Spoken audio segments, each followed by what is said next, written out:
Hey, Rainbow Brigade, you're here. I didn't hear you come in. I'm glad I caught up with you.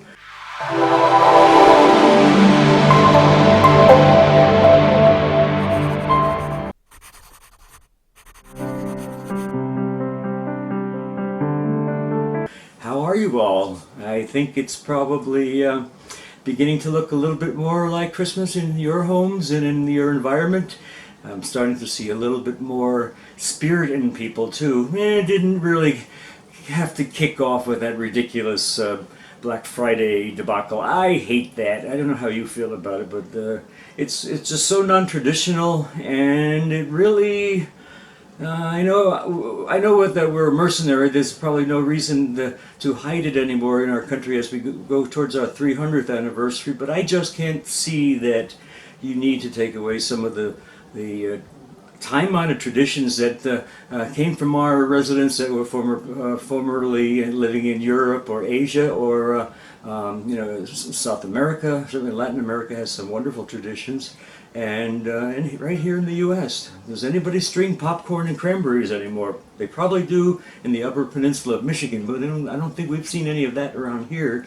As a matter of fact, I don't even see as many trees in the tree lot this year. So I don't know if it's Donald Trump that kind of threw us off base a little bit with our maybe Happy Hillary Christmas that's never evolved. I don't know, but at any rate, it's different. I'm noticing it. I hope whatever is going on outside in your neighborhoods that you keep the love inside and keep moving and put on some Perry Como or Elton John or whoever else that you like, Barbara Streisand, who do some wonderful Christmas albums, and I just kind of walk around the house every once in a while singing, "Deck the halls with boughs of holly, fa la la la la la la la la, 'tis the season to be jolly, fa la la la la la la la, don we now our gay apparel, fa la la la la la la la, the ancient Yuletide carol, fa la la la la la la la la."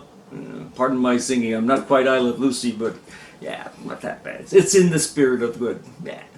Anyway, so yeah, we're now just getting ourselves settled. I did find out yesterday that we're dining with Brad's mom for Christmas Eve, and it looks like a national holiday has been declared for the Monday after Christmas, so we'll have a 3-day weekend for that week in December, and also the last few days in December. They're going to give us the day after New Year's off, which I said, yay, government! That could be one of Barack Obama's last bits of socialist benefits that he's throwing at us before we start paying more for everything with the man being our next president, which would be interesting.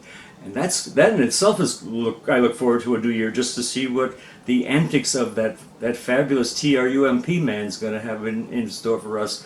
It'll be interesting. I think he's draining the swamp, if there was one, of Las Vegas. Because it looks like that's where the people are coming, the high rollers of this nation.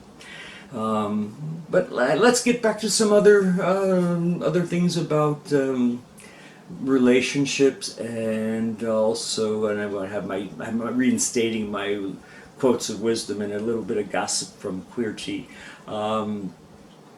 Just wanted to let you know, and I kind of alluded to that the last time when I broadcasted that there's a lot of changes that one experiences as a couple, and I've been reading in YouTube. There's been some significant breakups that we're dealing with among our friends that are our colleagues in creator land of this wonderful network that we have, and you all are young and you really are taking it as you probably would.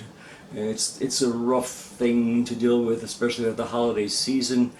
But my goodness, I will say this: you've largely only begun your first or second serious relationship, and it must be serious if you would say you want to go on air with your partner. I would say that classifies it as a serious relationship. And when you break up, there's so many reasons why. I never had a slew of relationships, so I really didn't break up as frequently as I think is going to happen with some people who are in the world of happy, open, single gay men who are wanting to enjoy the privilege of having a handsome young man as his partner.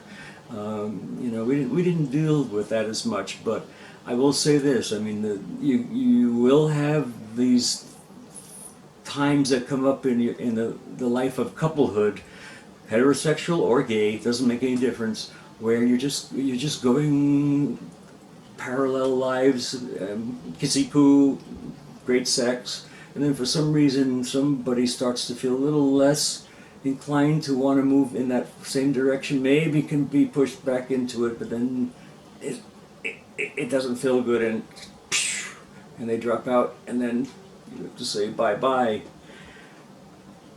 It's something that we all deal with. It's just human nature to probably not be as satisfied.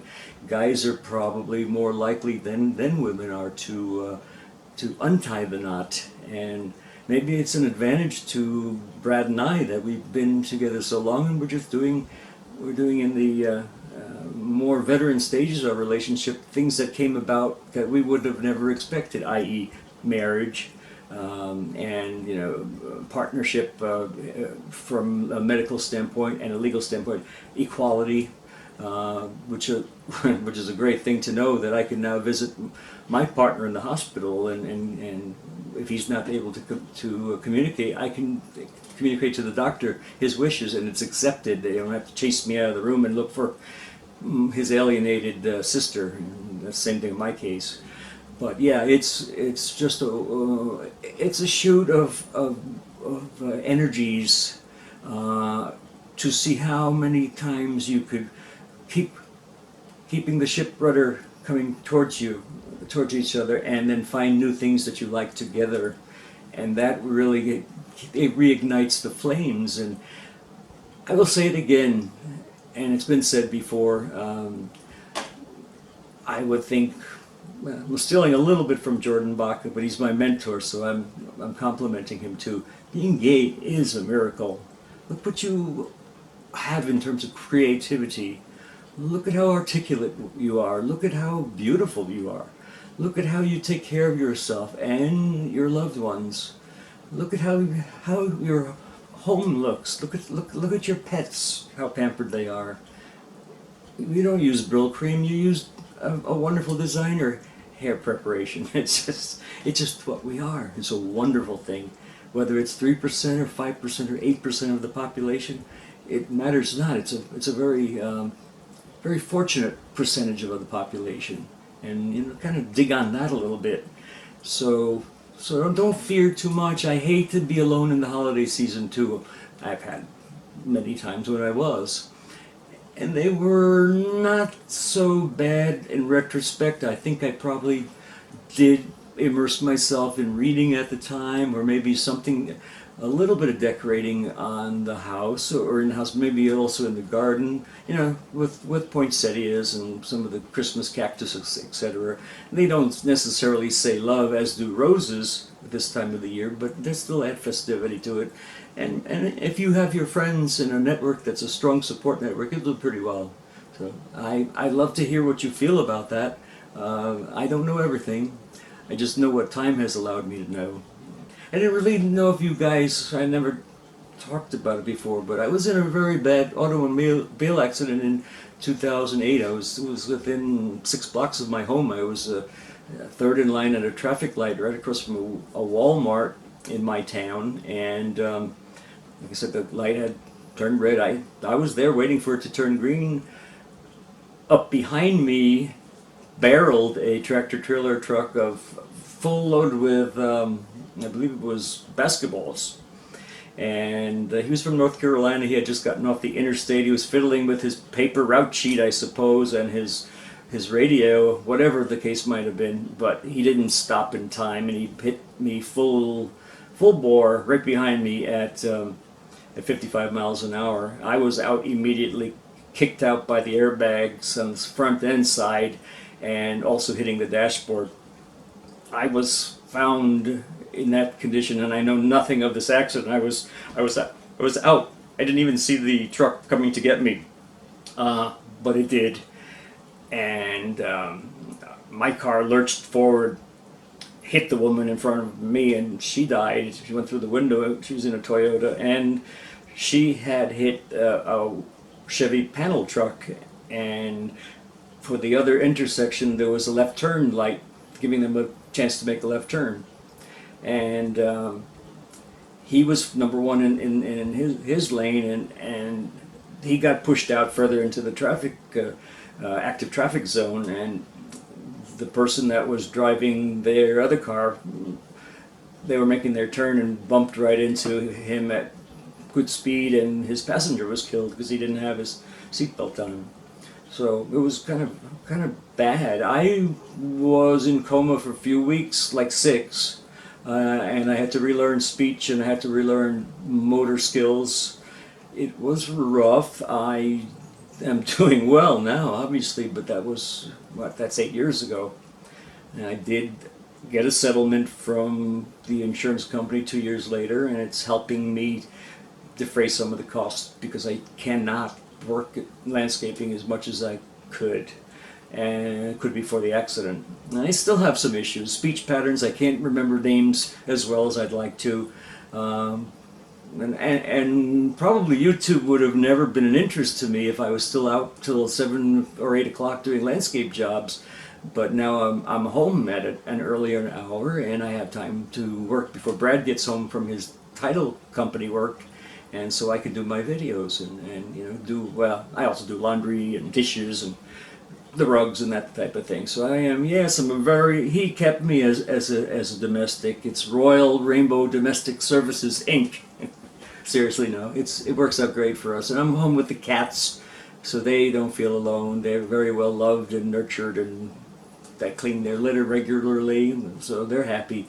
I get a good progress report from everybody, from Brad and the 3 cats. I think they give me a B+ to an A every once in a while. Yeah, I do okay. So just wanted to pass that on to you. So, but life is wonderful. We are a miracle. I feel a miracle every day. I know you might not. Sometimes we just can't. But yeah, it's pretty darn good being here. And I thank you for letting me into your family at YouTube. And this process is a long process, but boy, do I love it. I love the opportunity to communicate with some fine people around the world. And you've got a bright start ahead of a lot of other people who are not as fortunate and don't follow really a lot of things about relationships and the way the world works and how you fit in the world in your lifetime. We're lucky people, really lucky people. I want to leave you with just 1 or 2 things because I'm running behind. Talk too much, that's what happens. Here's a quotation that I got out of one of the fellows who regularly sends in to Facebook. When I was young, I used to wish I could fit in. Now I'm glad I didn't get my wish. It's the truth. Yeah, it's just wonderful to be unique. Absolutely. And I think that you probably kind of feel that way too. Remember, you're a miracle. One more, because I didn't do one the last time. Before we go, I love you all, by the way. All right. The only people you need in your life are the ones who need you in, what would I say, in theirs, even when you have nothing else to offer them but yourself. They don't even know why they were attracted to you. You don't necessarily know why you were attracted to them, but you are, and it's a wonderful thing. Friendship is a miracle. It sparkles. And I hope that you all have a wonderful rest of this year, holiday season, beautiful life. I love you, and Merry Christmas in advance. Keep steady. Don't get flustered. And I'll be around to see you again next week. Bye-bye. Love you.